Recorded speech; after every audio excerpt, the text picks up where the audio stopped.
बुझाए, ठंडक लाए, सबको भाए जीरा सिप। MTH का जलजीरा जीरा सिप। जीरा सिप, असली रिफ्रेशिंग, असली स्वाद, असली मजा। MTH।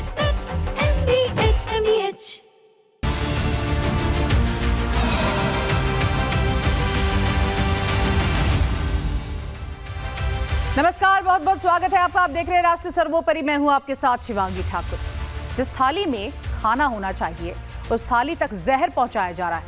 जिस भरोसे से आप बाजार से घी, पनीर और मसाले खरीदते हैं उसी भरोसे का लगातार कत्ल किया जा रहा है। मिलावट की जो माफिया है लोगों की सेहत बेचकर अपनी पूरी की पूरी तिजोरी भर रहे हैं, करोड़ों कमा रहे हैं। लेकिन मिलावटखोरों पर अब शिकंजा कसना भी शुरू हो गया है। उत्तर प्रदेश में एक के बाद एक छापों में नकली घी, नकली पनीर और नकली हल्दी का ऐसा खेल पकड़ा गया जिसने इस पूरे के पूरे नेटवर्क की पोल खोल दी है। एक रिपोर्ट आपको दिखाते हैं।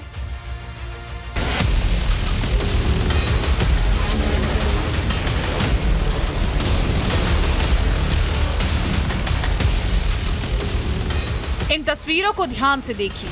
ये वो जहर है जो आपकी थाली तक हर रोज पहुंचता है। आप भरोसे के साथ खरीदते हैं और चाव से खाते हैं। यही आपको बीमार कर देता है। पहले थोड़ा बीमार करता है, फिर शरीर के अंगों को डैमेज करता है और एक दिन पूरा का पूरा शरीर खोखला हो जाता है। जब तक लोगों को कुछ समझ आता तब तक मिलावटखोर काम तमाम कर देते हैं।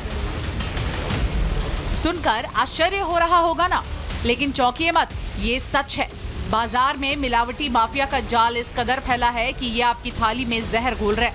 घी से लेकर पनीर और हल्दी तक नकली बेचा जा रहा है। आपकी थाली पर मिलावट माफिया हमला कर रहे हैं और आपकी सेहत पर मुनाफाखोरों की नजर है। खाने की हर चीज में जहर घोलकर काली कमाई का धंधा बना चुके मिलावटखोरों पर प्रशासन ने शिकंजा कसना शुरू कर दिया है। उत्तर प्रदेश में एक साथ 3 शहरों में ताबड़तोड़ कार्रवाई की गई। जो मिलावटखोर आपकी सेहत को दांव पर लगाकर अपनी तिजोरियों को भरने में जुटे थे उन पर आफतकाल आ गया है। कानपुर में रंग मिली हल्दी, हापुड़ में नकली पनीर, तो वहीं गोरखपुर में नकली घी बनाने वालों का भंडा फोड़ हुआ है। अगर छापेमारी नहीं होती तो यही सामान बाजार से होते हुए आपकी रसोई तक पहुंच चुका होता। ये तस्वीरें हापुड़ की है जहां मिलावटी पनीर तैयार हो चुकी थी और बस इसे बाजार तक पहुंचाया जाना था। लेकिन खाद्य विभाग की कार्रवाई ने एक ऐसी सप्लाई चेन पर ब्रेक लगा दी जो हजारों लोगों की सेहत पर भारी पड़ सकती है। यहाँ 200 किलो पनीर को नष्ट कराया गया। बताया गया कि कावड़ यात्रा के चलते कावड़ शिविरों में पनीर की डिमांड अचानक से बढ़ गई है, जिसका फायदा मिलावटखोर उठा रहे हैं। ये गाड़ी जो है डोडरपुर से आई हुई है, यहाँ पकड़ी गई है। इसके 2 नमूने लिए गए हैं। पनीर जो है मिलावटी प्रतीत हो रहा है, जिसे जो है सैंपल लेने के बाद नष्ट कराया जाएगा। कितना लगभग पनीर है? लगभग 2 कुंटल पनीर है। सबसे हैरान करने वाली तस्वीर तो कानपुर से सामने आई, जहां पर एक मसाला फैक्ट्री पर छापा मारा गया तो हैरान करने वाला खेल सामने आया। यहां साबुत हल्दी का टुकड़ा भी नहीं मिला, बल्कि मिला तो पिसा हुआ चावल। यहां पिसे हुए चावल में पीला रंग मिलाया जा रहा है। पीला रंग मिलाकर हल्दी पाउडर तैयार किया जा रहा है। इतना ही नहीं, मिर्च और धनिया में भी मिलावट की तैयारी थी। तकरीबन 5,86,000 रुपए का स्टॉक जब्त कर लिया गया। 6 नमूने जांच के लिए भेजे गए। फैक्ट्री का काम रुकवाया गया और लाइसेंस निलंबित करने की कार्रवाई शुरू कर दी गई। करीब 4 लाख से अधिक का माल यहाँ पे सील किया गया है। 6 नमूने एडल्ट्रेंट के और इनकी हल्दी के, चावल के, कलर के यहाँ से संग्रह किए गए हैं, जिसको जांच के लिए भेजा जा रहा है। आपने नकली पनीर, हल्दी का खेल देख लिया। अब गोरखपुर की तस्वीर आपको दिखाते हैं, जहां नकली घी का पूरा कारखाना चल रहा था। बड़ी बात ये कि कई बड़ी कंपनियों के रैपर मौके से बरामद किए गए हैं। मतलब ये कि आप बाजार से कोई ब्रांडेड कंपनी का घी खरीद कर लाते हैं, लेकिन उसके अंदर जो सामान होता है वो नकली होता है। बताया गया कि गोरख धंधा चलाने वाले दिल्ली से रैपर लाते हैं, उसमें नकली घी भरकर बाजार में बेचते हैं। इस पूरे नेटवर्क की जाँच अब की जा रही है। वहाँ पे पूरी टीम मौके पे मौजूद है और कार्रवाई जारी है। वो सारा माल सीज किया जा रहा है, अपने कब्जे में लिया जा रहा है। नमूनों को जांच के लिए लैब भेजा जा रहा है। उसके उपरांत जो भी विधिक कार्रवाइयां हैं। सिर्फ यूपी ही नहीं बल्कि पंजाब में भी नकली घी का खेल चल रहा है। लुधियाना में हजारों लीटर नकली घी जब्त की गई है। बहरहाल, एक तरफ मिलावटखोरों पर सख्त एक्शन हो रहा है तो वहीं महाराष्ट्र में इसको लेकर एक अधिकारी खूब चर्चा में है। नाम है तुकाराम मुंडे। FDA कमिश्नर बनने के बाद तुकाराम मुंडे ने पूरे महाराष्ट्र में मिलावटी दूध, असुरक्षित भोजन और अस्वच्छ होटलों के खिलाफ बड़ा अभियान चलाया। तुकाराम ने मुंबई राज्य के कई नामी गिरामी होटलों, रेस्टोरेंटों पर छापेमारी करके नियमों के उल्लंघन पर तुरंत लाइसेंस निलंबित किया और उसे बंद कराना शुरू कर दिया। इसको लेकर निजी होटल और रेस्टोरेंट मालिक हाईकोर्ट पहुंचे। हाईकोर्ट ने कमेंट करते हुए कहा कि खाद्य सुरक्षा का काम सराहनीय है, लेकिन कार्रवाई न्याय संगत, तर्क संगत और प्रक्रिया के तहत हो। सीधे ताला लगाने से पहले सुधार की मोहलत दी जानी चाहिए। इस पूरे घटनाक्रम के बाद एफडीए ने अपने रुख में सुधार करते हुए निजी रेस्टोरेंटों के निलंबन आदेश को सुधार नोटिस में बदलने की बात मानी और उन्हें कमियों को ठीक करने का समय भी दिया।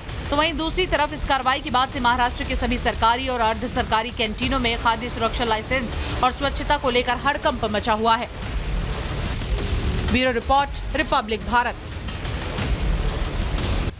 और देखिए 23 जुलाई को पीएम मोदी ने पेपर लीक को लेकर इंस्टाग्राम और फेसबुक युवाओं के नाम एक संदेश जारी किया था। इंस्टा पर तो वीडियो पूरी तरह से देखा था आप सभी ने, लेकिन फेसबुक की अगर बात करें तो ये वीडियो वहां से गायब हो गया था। बाद में कंपनी ने पोस्ट करके फिर से बहाल कर दिया और साफ तौर पर कह दिया कि ये तकनीकी गड़बड़ी है। लेकिन भारत ने इस पर कड़ी आपत्ति जताई, जिसके बाद मेटा के को फाउंडर मार्क जकरबर्ग घुटनों पर आ गए हैं। न सिर्फ भारत से माफी मांगी बल्कि अपनी हरकतों पर अफसोस भी जताते नजर आए।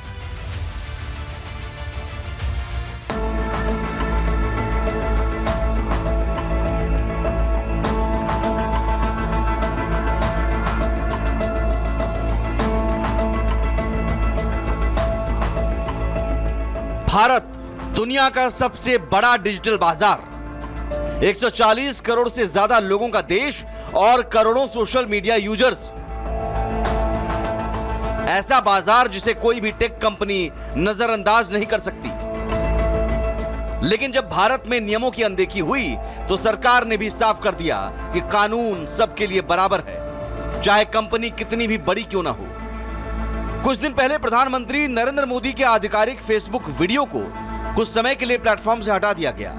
मेटा ने इसे तकनीकी गलती बताया, लेकिन भारत सरकार ने इस सफाई को पर्याप्त नहीं माना। इसके बाद कंपनी के वरिष्ठ अधिकारियों को तलब किया गया और पूरे मामले पर जवाब मांगा गया। संसदीय समिति ने भी मेटा से कड़ा जवाब मांगा और साफ संदेश दे दिया कि जवाब संतोषजनक नहीं हुआ तो कंपनी के खिलाफ कड़ी कार्रवाई पर भी विचार किया जा सकता है। भारत के कड़े एक्शन के बाद मार्क जकरबर्ग ने माफी मांगी। मार्क जकरबर्ग ने CSAM और डीप फेक कंटेंट पर माफी मांगी। जकरबर्ग ने माना कि प्लेटफॉर्म चलाने में गलती हुई, ये भी माना कुछ कंटेंट को बूस्ट करने के लिए पैसे दिए गए। जकरबर्ग ने नियमों की अनदेखी और गलती पर अफसोस जताया। बता दें कि पेपर लीक को लेकर पीएम मोदी ने 23 जुलाई को इंस्टाग्राम और फेसबुक पर युवाओं के नाम एक वीडियो पोस्ट किया था, जिसमें पीएम ने पेपर लीक के मामलों में सख्त कार्रवाई का भरोसा दिया था। कुछ समय बाद मेटा ने इस पोस्ट को हटा दिया। करीब 5 घंटे तक ये पोस्ट फेसबुक से गायब रहा। बाद में कंपनी ने पोस्ट फिर से बहाल कर दी और कहा कि यह तकनीकी गड़बड़ी की वजह से हुआ था। मेटा ने इस पर माफी भी मांगी, लेकिन आईटी मंत्रालय ने कंपनी की सफाई को संतोषजनक नहीं माना। बहरहाल भारत का एक्शन और संदेश साफ है कि भारत में कारोबार करना है तो भारत के कानूनों और जवाबदेही के दायरे में रहकर ही करना होगा। आगे नियमों की अनदेखी हुई तो कड़ी कार्रवाई की जाएगी। Bureau report, Republic Bharat. और अब बात कर लेते हैं उत्तर प्रदेश विधानसभा की।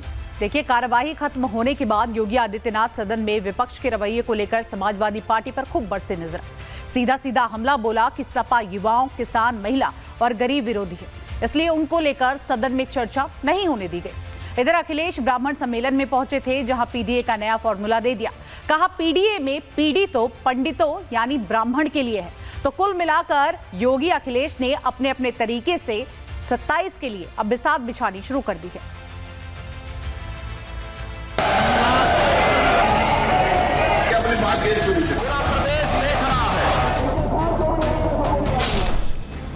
वैसे उत्तर प्रदेश विधानसभा की कार्यवाही तो 6 अगस्त तक चलनी थी,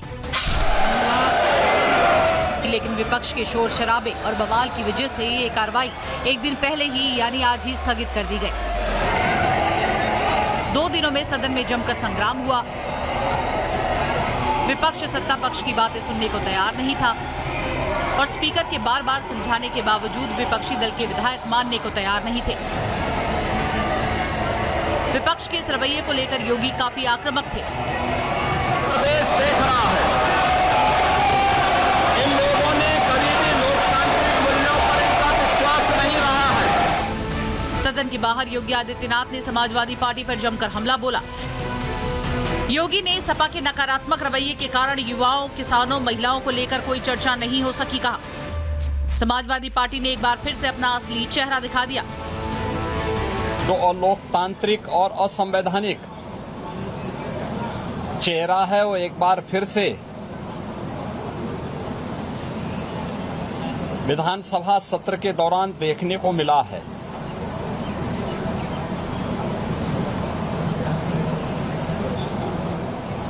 विधानसभा सत्र को हंगामे के हवाले करना, प्रदेश के युवाओं, किसानों, महिलाओं और गरीबों के साथ भारी अन्याय है। योगी ने इशारों में 2027 का संदेश भी दे दिया। कहा कि समाजवादी पार्टी युवा, महिला, किसान और गरीबों की विरोधी है। ये लोग नहीं चाहते कि इनके लिए कुछ भी किया जाए। समाजवादी पार्टी के नकारात्मक रवैये के कारण युवाओं के मुद्दे पर, अन्नदाता किसानों के मुद्दे पर, महिलाओं के स्वावलंबन के मुद्दे पर या गरीबों के लिए बनने वाली वेलफेयर की अन्य स्कीमों के मुद्दे पर सदन में समाजवादी पार्टी ने कोई चर्चा नहीं होने दी।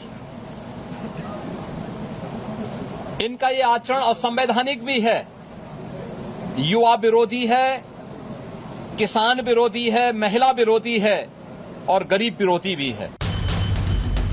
एक तरफ इधर योगी सदन के बाहर सपा पर हमला कर रहे थे, तो वहीं दूसरी तरफ अखिलेश यादव ब्राह्मण सम्मेलन में शामिल होने पहुंचे। यहां पीडीए का नया फुल फॉर्म बना दिया गया। जब से पीडीए से वो लोग हारे हैं, तब से पीडीए की नई नई परिभाषा बना रहे हैं वो लोग, लेकिन वो लोग भूल गए हैं पीडीए में पीडी पंडित का ही शुड फॉर्म है।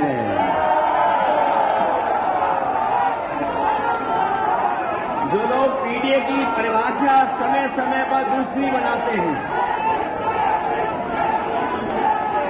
वो जान लें कि पीडीए में पीडी जो है वो पंडित का शॉर्ट फॉर्म है, और जितनी पीड़ा दोगे, पीड़ा बढ़ाओगे, उतना ही पीडीए और मजबूत दिखाई देगा।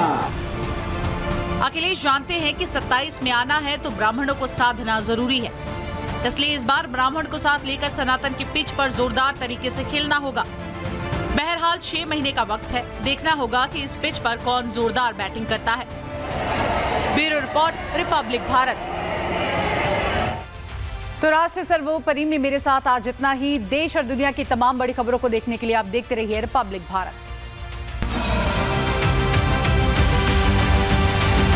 चमकी चाट से क्या बना है? सैंडविच, लस्सी और छाछ। हर घूंट में चमकी चाट, ड्राई फ्रूट और दही बड़े। चमकी चाट से स्वाद बढ़े। असली स्वाद सिर्फ चंकी चाट।